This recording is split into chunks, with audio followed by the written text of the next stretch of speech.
Welcome into a brand new edition of Bleav in Heels Hoops here on the Bleav Podcast Network. I'm your host, Desmond Johnson, joined by the Tar Heel Tribune's R.L. Bynum, special guest host Pete Chilcutt in the house as the North Carolina Tar Heels enjoy a bit of a in-season bye off all this week. That was great. They didn't have exams or anything going on, right? It's just a quirk in the schedule, I guess. So the Heels have not played since this past weekend. A huge bounce back win over Virginia Tech, 96-81 this past Saturday. They'll take on Virginia on the road. Virginia's a weird team. We'll talk about them in just a bit. They're taking them on ESPN at 4 o'clock this upcoming Saturday. So we'll talk a little bit about that. We'll look at the week.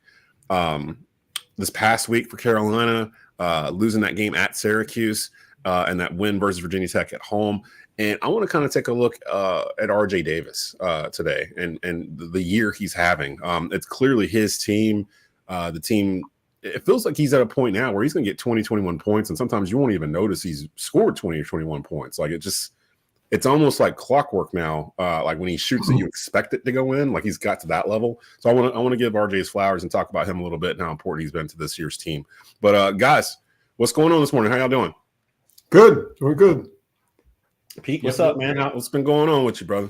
I am doing great. I'm looking forward. I mean, I do have a little break this week, obviously going to some games, but just looking at the schedule and gosh, it seems like the end is right here. So getting psyched up about that. March is right around the corner, literally like in the next week. We're going to be in March, and then we'll have March Madness going on. The ACC tournament's in DC this year. Is that correct? Right. Are you going up there, RL? Are you going to the tournament? Oh yeah. So we'll have that going on. There's a fight right now in the ACC for these double buys. The first 4 seeds. It looks like Carolina and Duke kind of have 1 and 2 locked up, and whatever combination ends up being. Then you have this glut with Virginia, Wake Forest, who had a huge win over Pitt last night. Pitt was in that mix. Syracuse, Miami kind of fell off a little bit. So we'll look at the ACC standings like we do each week as well, and try to pick out who we think might end up taking those last 2 slots to get those double buys, which will be super important because you only need 3 days to win the ACC tournament as opposed to 5 if you start opening night.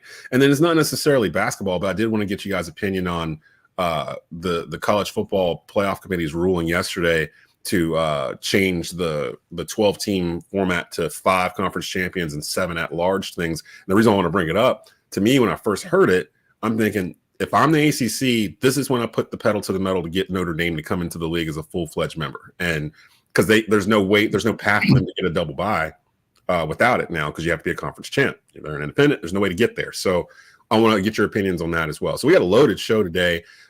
Before we go any further, thank you, RL. I do have a read from from Bleav for Bet Online that I need to get in here in the first couple of minutes of the show. Bet Online continues to be your #1 source for all your basketball wagering needs, including pro and college hoops throughout the year. With up-to-the-minute odds, stats, and trends, you can follow your favorite team's path to the playoffs with in-game live betting, contests, and all the best player props. Experience the world's best wagering platform anywhere from your desktop or your mobile devices. Head over to Bet Online today to become part of the team. And remember to use the promo code Bleav, BLEAV, for your 50% welcome bonus on your first deposit. Bet Online, where the game starts. And where we'll start today is a look back at the week for Carolina. I don't even know if I want to go back all the way to Syracuse because it feels like 2 weeks ago at this point. But that Virginia Tech game, give me your thoughts on the Virginia Tech game. Of course, it's at home. Carolina's only lost once all year at home.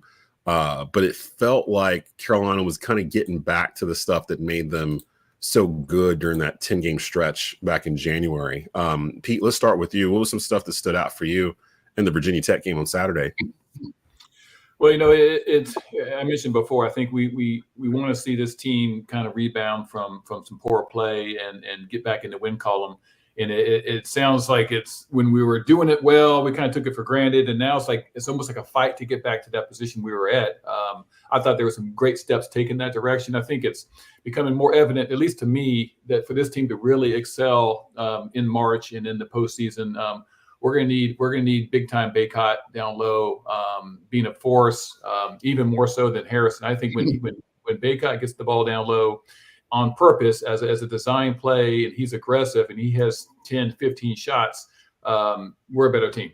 Just point blank. And we have some good pieces on the outside. We saw some good Cormac. We saw some steady RJ. Harrison has always been pretty consistent with his rebounding and scoring. But I think without Bacot, and I'm not saying the points are as important, to be honest, but it's just involved in the play, getting those double teams.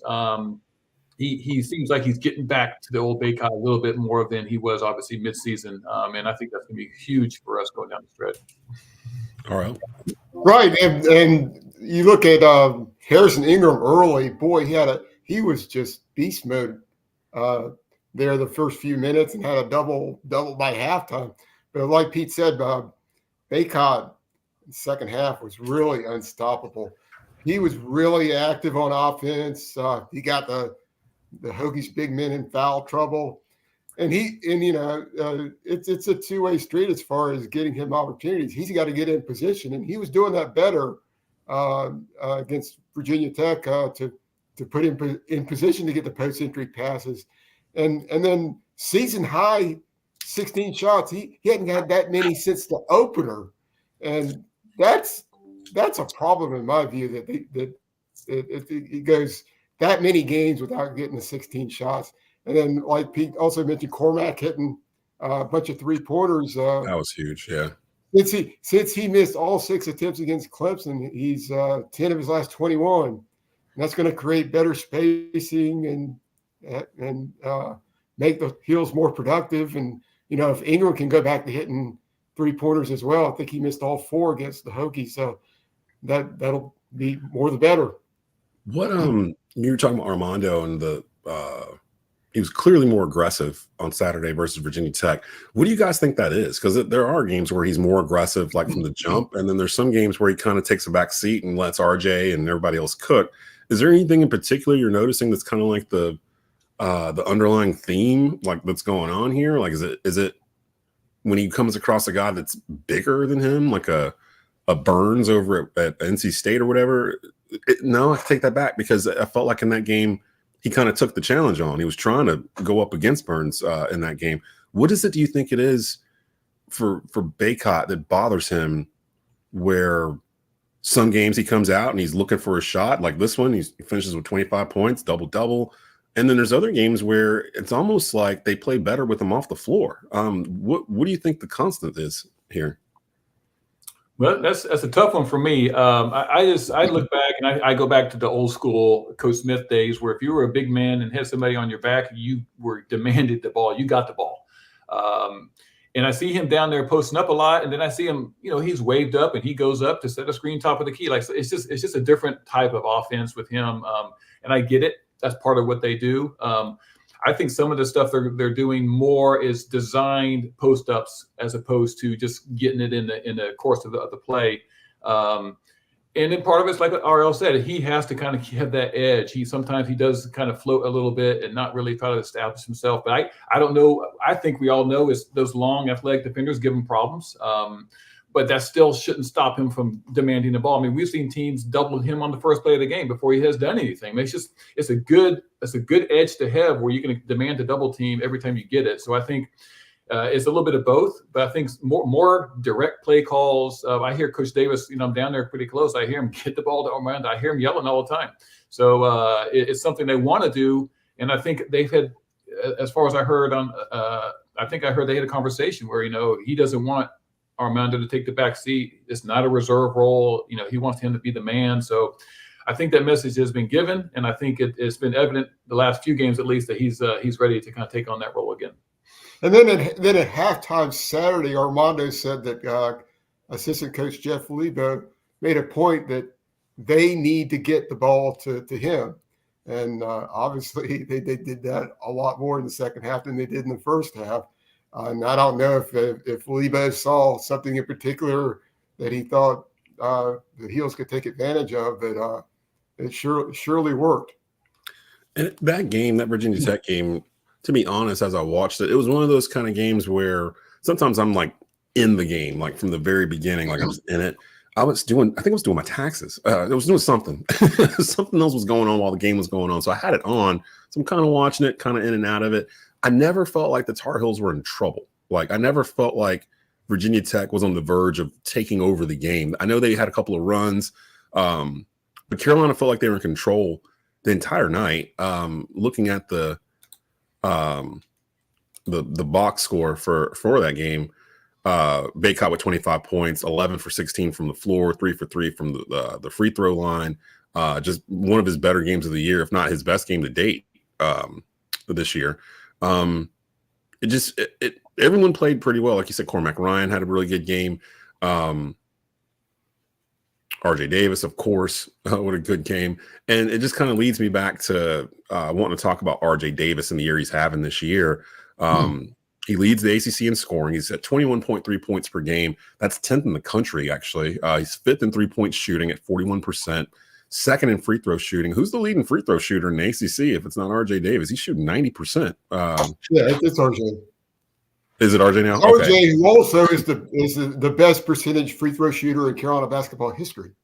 That's nuts, considering who his coach is, and Hubert Davis. That's just ridiculous that he's got a chance to do some stuff that no guard at Carolina's ever done before. I mean, you're entering like this esteemed category with the scoring. I thought I saw a stat. If he can keep the scoring up, I'm trying to find it here. If he can keep the scoring up, he'll pass dudes like Michael Jordan and Rashad McCants and like these guards that played for Carolina in the past that didn't average as much as that he might be averaging here in a bit. I'm still looking for the stat, but he also has a shot at breaking Justin Jackson's single season 3-pointers record. What is that? Do you know what that is off the top of your head? Or where he might be? Off the top of my head, I think it's like 104 or something like that. Oh, feels like he's got that already. The way he's been playing. So, yeah, RJ Davis is having a really special season, not just for himself, but in terms of like Carolina history. Like this is I think we can start talking about this at this point, being February 21st. Like he's literally having a historic Carolina year at guard, and that's saying a lot considering the guards that have come through the Carolina program over the past, I don't know, 70 years. for him to be able to have a year like this is pretty incredible. What do you think is RJ's biggest strength? Whew. Well, and to me, it is, and you got to almost look at where he started to where he is now. I mean, he impressed me as a freshman with just kind of his ability to get a shot off at his size and be pretty good at it. But what he does to me now that is really impressive is he doesn't hunt his shot. You know, he's leading all that scoring. Doesn't feel like he's ever really hunting it or taking a bad shot. I mean, I could probably count 2 or 3 bad shots I think he's taken all year. He's so efficient. He can hit that three, but he knows exactly when to get into the paint for a pull-up or even that little runner that is impossibly hard. If you haven't played enough basketball to know that, that's a really tough shot that he makes all the time. It really is. And then obviously you mentioned the free throws. He's, for his size, how many times have you said, oh, he's just too small to guard that guy? Like, he's small, but I don't know that he's been a deficiency on defense. But offensively, I think just the smoothness and the ease of which he seems to get his points. I mean, you can, like you mentioned, you can look up at the end of the game and feel like it's been a normal game for RJ. He could have 25 without even really standing out too much because he's hitting some clutch shots, but just in the flow of the offense. Like, again, not really hunting his shot. We got so many different weapons that, a bad game for him has been like 17, 18 points. And I'm not saying bad. A lower scoring game has been in that range. So teams like Duke really, really tried to take him out of the game, and he still had a pretty decent game considering. I mean, I thought they did a great job on him actually that game. Made it really tough for him. You look up, I can't remember what he hit, but it was like 15, 16, 17 points. Yeah, he ended up with 16 or something. He started scoring in the second half. I want to say it was it Proctor that was guarding him most of the first half or something like that, or McCain, one of the two. And they did kind of shut him down. Well, I don't know if shut down is the right word, but he was quiet that first half. But the second half, he just finds the ball, just finds him. It feels like, and RL, it feels like Armando has said it's his team this year, and clearly the team goes the way RJ Davis goes. But that Virginia Tech game to me was a perfect example of when a team would start to press and get close to Carolina. Usually the ball's going to end up in RJ's hands, and usually it's going to end up in the bucket. Like he's become the closer, I guess is the best way to put it. How confident are you in RJ going forward, especially as we go to Virginia Saturday, which is always a tough place for us to play? I feel like when we go into John Paul Jones Arena, it's like stepping into a mud pit. Like, we're just going to play in mud like all day. Like, the score is going to be in the 40s. It's just going to be a rock fight no matter what we do. Are you worried going up to Virginia, considering Virginia just got the brakes beaten off of them by I don't remember who it was. Tech. Was it Tech? Virginia Tech, yeah. Billion? Yeah. The same same team that gave up 96 points to Carolina holds Virginia scoreless for 9 minutes, goes on a 20-0 run. It was just an incredible contrast for the Hokies. But is Virginia overrated, do you think? And that's a hard thing to say going into the game, not after. But I mean, I'm looking at their past 2 games. And I completely forgot. They went 1 for 11 from the free throw line the game before against Wake Forest and still figure out a way to win that game 49-47. They have not crossed 47 points in their past 2 games. Like, they have not scored 100 points in their past 2 games combined against a Wake Forest team. I feel bad for Virginia fans. It's like learning to like that brand of basketball is like learning to love broccoli because it's good for you. Yeah, again, because they've been successful, but boy, there's been no reward of late. You're watching that boring brand of basketball and not even winning. The defense is spectacular. Like chef's kiss. It's always been that pack line defense it's really hard to figure out. But this only works when they have scorers. Like, and not just scorers, but like first round NBA talent scorers. Like that 2019 Virginia team that won the whole thing. They had 2-3 guys that got drafted first round in the NBA draft or whatever. And this Virginia team, other than Beekman, I don't know NBA talent-wise what they have. And I say that because it's not like I'm saying Carolina's got a bunch of NBA talent, but they don't need a bunch of NBA talent to run the system they run. With Virginia, they do because they can't score. Like they and this isn't like an aberration or just a shot off, like a one-off or whatever. They've been like this every year that Tony Bennett's been the coach. It just worked in 2019 because they could score, and technically it worked in 2018 too. But they don't like talking about that year. They don't want to discuss that year. So really, I'm sitting there looking at it, I'm like, okay, can they? Is this more a matter of us figuring out Virginia's defense, or is this a matter of us basically playing our game and daring Virginia to be able to score more than 70 points or whatever to be competitive in this game? And we're basically saying we don't think you can. Like, what approach do you have going into this road game versus Virginia that just dropped out of the top 25? They're fighting for their lives as well, and they're actually still in third in the standings in the ACC. They're a game and a half behind Carolina, so this actually could do a lot, like to disrupt the standings if Virginia could pull off the upset against Carolina on Saturday. Are you guys? How are you feeling? How are you feeling going into this game against the Wahoos? I'm concerned, and I'm concerned mainly because I think I heard and I knew it was a tough place to play, but I think it was 2012 since we've won there. Yeah, ridiculous like that. I know going back to my time, it's just been tough. It's been a tough place to play. Kind of like Atlanta, it's kind of tough for the Heels to play against Georgia Tech right now. That defense, while not pretty, they have a lot of skill in doing that defense and performing what they're trying to do and slow that game down. And if we get frustrated and just start shooting some bad shots, and then they hit a couple key shots, because I hear what you're saying about the NBA kind of caliber of talent, but for that offense, they also have a couple of shooters. I think they have a guy shooting like 50% from three, close to it. If they get going and get a lead with that defense, it's tough. And we've seen that before where we're struggling to score against their pack line. We start taking worse and worse shots trying to catch up, and it just snowballs. So I'm a little concerned just from that the historical standpoint. I think if we can get that pace like we want it, and we're definitely going to try, then we can get a chance to get a lead, kind of like Virginia Tech did. And just once you get a lead, it's tough for them to come back because of their offense. So that's going to be key. That first 10 minutes, 15 minutes, maybe up to halftime, what kind of game is it? Is it their pace? Is it our pace? That's my concern. Right. Yeah, but Pete has a good point there. They don't play from behind very well. It's kind of like a running team in football trying to rally and having to pass, which they don't do. Yeah. But another thing I'd point out here is this is a lot like the Clemson game, where Virginia's going to come in hungry for a quad one win and trying to battle into the NCAA field. So they're going to have that kind of mindset for sure. And another thing Pete mentioned is the 3-pointers. 5 of their 7 losses have come when they had 4 or fewer threes. So that's going to be important. for sure. It looks like they've lost. Have they lost their last 3 coming into this game? It looks like they lost. They beat Wake Forest. Yeah. Oh, no, that's right. They beat Wake. It feels like they should have lost, but So they've lost 2 of their last 3 because before that Wake game, Pitt ended their 23-game home winning streak, 74-63 last week. Blake Henson had 27 points. I don't think we're talking about Pitt enough, to be honest. I know they lost last night by a lot, by $1 billion to to Wake Forest. They gave up 90-something points to them, but Pitt's been floating around.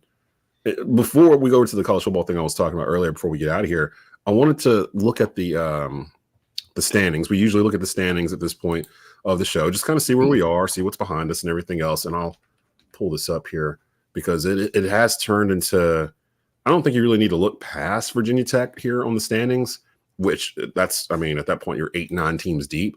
But let me pull this up here so everybody can kind of see the logjam that's like directly behind Carolina here in the standings. Now, Carolina's at 12-3. They're half a game ahead of Duke due to the victory that they had over the Blue Devils.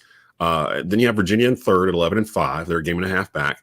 Then you start getting into this glut where it's Wake Forest is in fourth. So right now, because of that win, that game against Pitt last night basically was for the 4th seed at the moment between Wake and Pitt. Pitt had pretty much battled themselves all the way back into the top half of the league over the past. I think they were the hottest team in the league going into last night's game. I think they won like 9 straight or something crazy. And Wake defeats them. Wake is at 9-6. Pitt's at 8-7, along with NC State and Florida State. NC State picked up a win last night, if I'm not mistaken. Florida State lost. Was that to NC State? No, State lost. State lost last night. Yeah. And then Clemson, Syracuse, and then you get to Virginia Tech, and then everything else underneath that. I don't know what in the world's happened to Miami. They're 2-7. Well, I'm telling you, Tar Heels fans should be big Canes fans tonight, because if Duke beats Miami, then it will tie Carolina for first place. So right. So go Canes. Yeah. So go Canes. The Canes have lost their last 4 games in a row. So we'll see how that plays out. Duke actually is going into this game with the longest win streak in the conference currently. They've won their past 4. Is that in Miami or is that in Durham? That's in Miami, and also Proctor has been out with a concussion, and it's not right. clear whether he's going to play or not. So that could be a factor. You know what? That kind of sets up as one of those games where I would not be surprised if I wake up on Thursday morning and Duke lost that game. Like, just them having to go on the road. Duke has had some stretches where it feels like they don't have an interior presence like they've had the past couple of years, like with Derek Lively and whoever. Who is that on this team? Because I can't figure out who their big man really is supposed to be. And because of it, Filipowski was playing the 4 last year, and now he's always the 5, and he's not as effective as he was last year when he was playing next to Lively. I don't think he likes playing the 5, to be honest. I think he prefers to be like a stretch 4. I don't think he really likes playing inside in the paint, and it shows because he kind of shies away from it a little bit, and it's affected his game this year from what I've seen. So keep an eye on that. I would not be surprised if Miami defeats Duke. Is that tonight? Well, yeah, that's Wednesday night. Yep. So we'll keep an eye on that. But again, looking at the standings, only 2 ranked teams in the Atlantic Coast Conference, Carolina and Duke, this week. And Carolina extends their streak of being ranked in the top 10. I can't remember what the exact number is, but there you have it for the polls, or the rankings. Carolina 5-2 against teams ranked in the AP poll, 4-2 against teams in the USA Today poll, which is by far the most wins. I think it's the most wins of any team in the country against ranked teams. If I remember hearing that stat right, that Carolina has the most. I think Creighton was right there, Adam, and I would be remiss if I not mention Creighton and what they did last night to UConn, because I was starting to think UConn was entering that territory of, we were saying there's not a bully team this year, like there's not one team everybody's kind of looking at. It was starting to turn to UConn, and then that happened last night. Whatever, Creighton came in like a buzzsaw and kind of diminished some of that aura of invincibility that UConn was starting to build. As it stands right now, guys, would you take UConn or the field for the NCAA tournament? Well, I mean, as a Carolina guy, I was like yourself. I was like, I kind of thought UConn and maybe Purdue were a little step above, but I think we saw both of those guys recently kind of Purdue lost too. Yeah, not look unbeatable. But I'm gonna go with the field just because, not only because of Carolina, but it's just hard to win a championship. You don't win it in February, you don't win it in January. You got to get hot at the right time, and that's what I'm hoping happens with us as we get into the tournament season. But it's really hard to go, from the beginning to the end of the season and keep that ranking and keep that domination. I think they're definitely probably the most solid, best team out there at this current point, but doesn't mean they're going to win it. That doesn't always equal the championship. So they're the one. Yeah, I mean, Creighton showed last night if UConn is up against a center that can neutralize Klingon, they're a different team.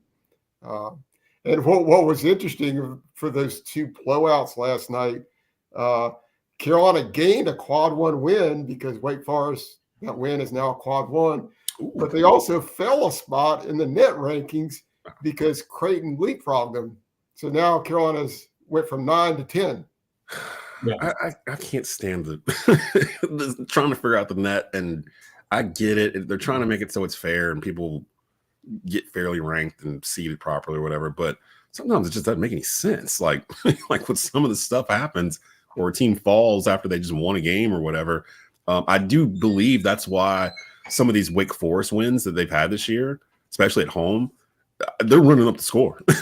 Like they understand, they don't like it. Well, I don't think Coach Forbes particularly cares for it, but he's mentioned it in press conferences where he's like, with the net, the margin of victories counted into it and all this other stuff. That's why you're getting these like 35-point wins or whatever whenever Wake wins at home, because they're thinking about it and they don't have a signature win. Like they need to beat Duke or whoever it is they have coming up here next just to have one. They don't really have one. They got Carolina next week, I believe. So they don't have, a lot of chances really for a big win. And this is the same situation they've been in the entire time Steve Forbes has been at Wake Forest, where they're great at home. They're great in the portal, but they're not so great non-conference portion of the schedule. And then when they get into the ACC schedule, they're kind of 500 and they just don't really get a big win. And that's what's kept them from being in the tournament. They haven't been in the tournament since Steve Forbes took over. And I love Steve Forbes. I think he's a great coach. I think he's perfect for Wake Forest. But I do think they're getting to that point where the natives are going to start getting restless. Like, hey, what are we doing? Like, we're not making it in. Real quick before we get out of here. But, he's a guy who's figured out the net, though. I mean, he knows he's got to run up the score as he did against Georgia Tech. They went up 14 spots in the net after last night's game. See, that's like, and they beat Pitt at home, right? So it's like, come on, man. Like the net's weird. The net is weird. If you'll remember, Carolina went up significantly after they beat Charleston Southern because the margin of victory was, I think, 35 or something. Yeah. So it sometimes sometimes it doesn't matter who you play. The messed up dynamic of the net is you win big, you're going to go up. Yeah, and it does feel like Wake's kind of figured that out, so maybe they'll try to continue that trend. Not that it's easy to run up the score on a team in college basketball, like we're saying, as if anybody can just do it whenever they want to. This is not the it's not the current NBA where apparently no one plays defense. Did you guys watch any of the All-Star game from Sunday? I put it on and then I thought about it about 3 minutes into it. I was like, I don't want to watch this, and I flipped it away. And I'm so glad I did, because then I saw the highlights the next morning and everybody complaining about it. Pete, you played in the NBA.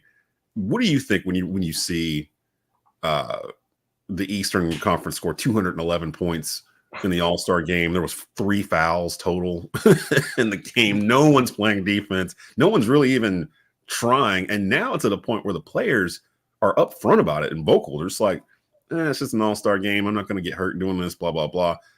What are your thoughts on this as a former NBA player?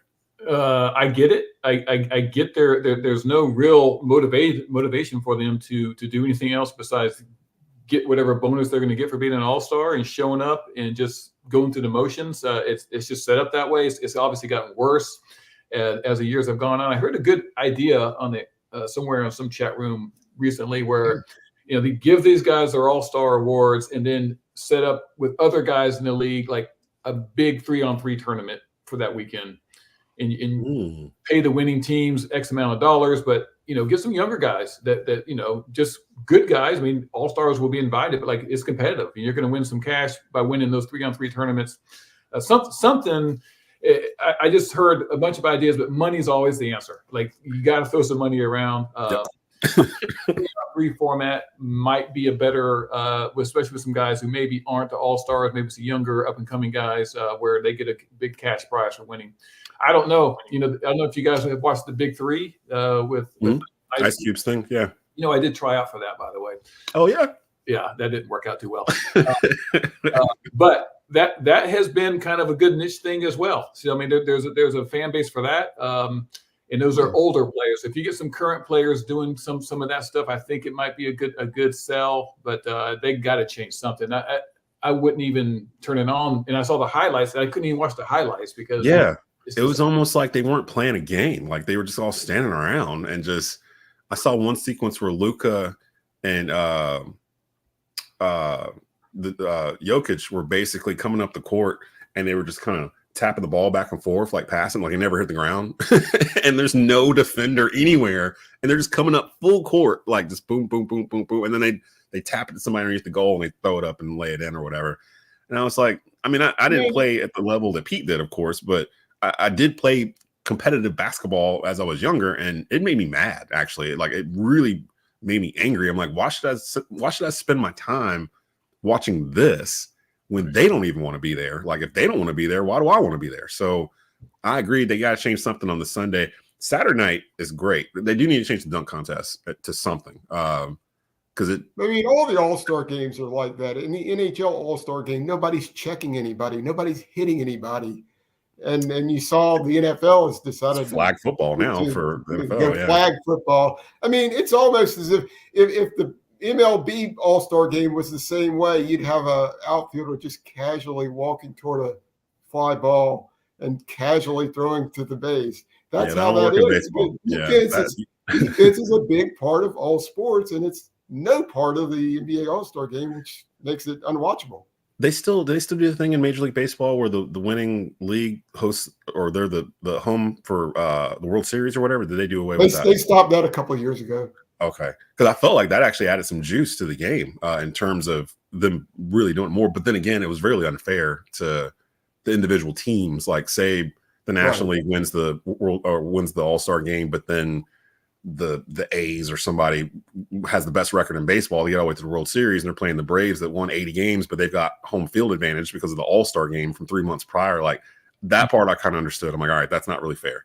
I don't know what you can do to fix this All-Star game other than, like Pete said, money. Because it's crazy. The in-season tournament had more competition than the All-Star game, and there was money attached to it. Like, every player on the team got, $500,000 or something for winning that. And of course, my Lakers had to put up a banner and show a trophy and all this other stuff for it.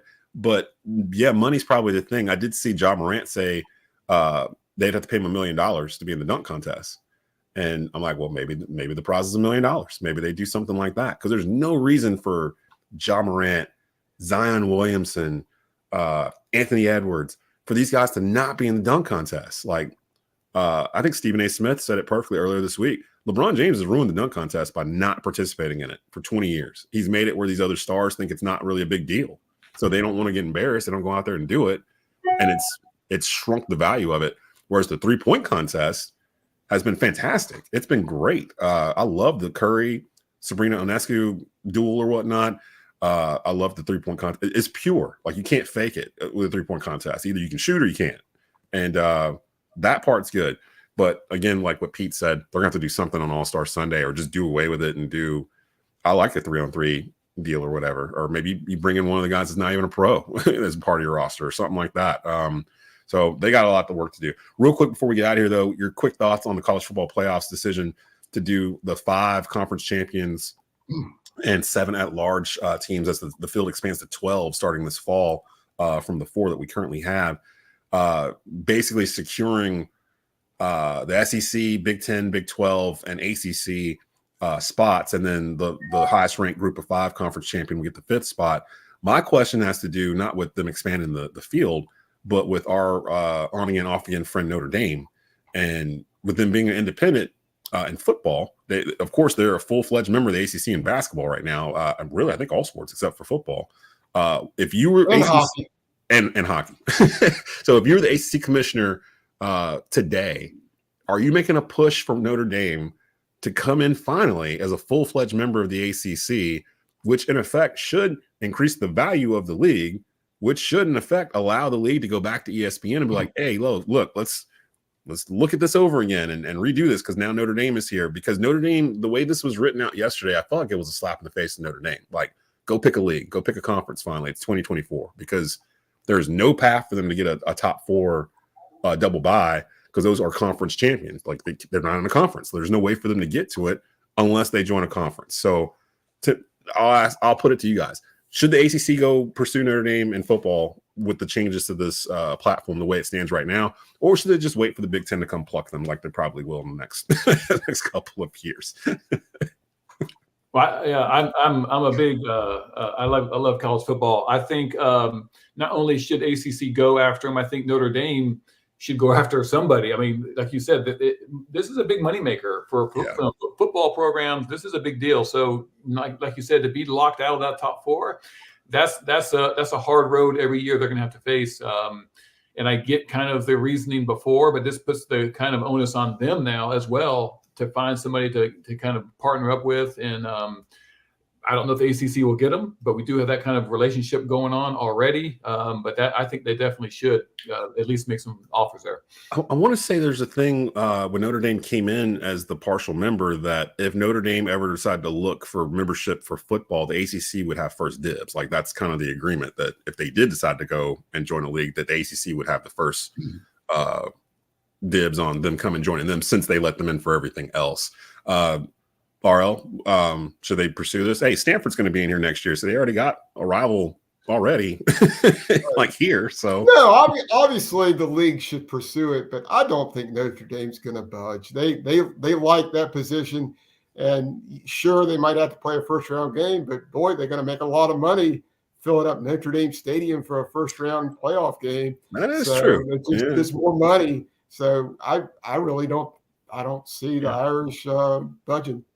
And plus, they've got their own little network thing with NBC/Peacock or whatever. And I don't know if they would be allowed to kind of keep that or however that would work. I feel like I'm a purist more in terms of like college basketball. Like, there's a part of me that wishes that Carolina did the route that the Big East did when all this was going on apart, like a couple years back when they were like, we're just going to be like the best basketball conference we can be. And they just went ahead and built it.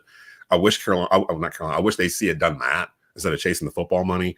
I get it though. The football money is a lot.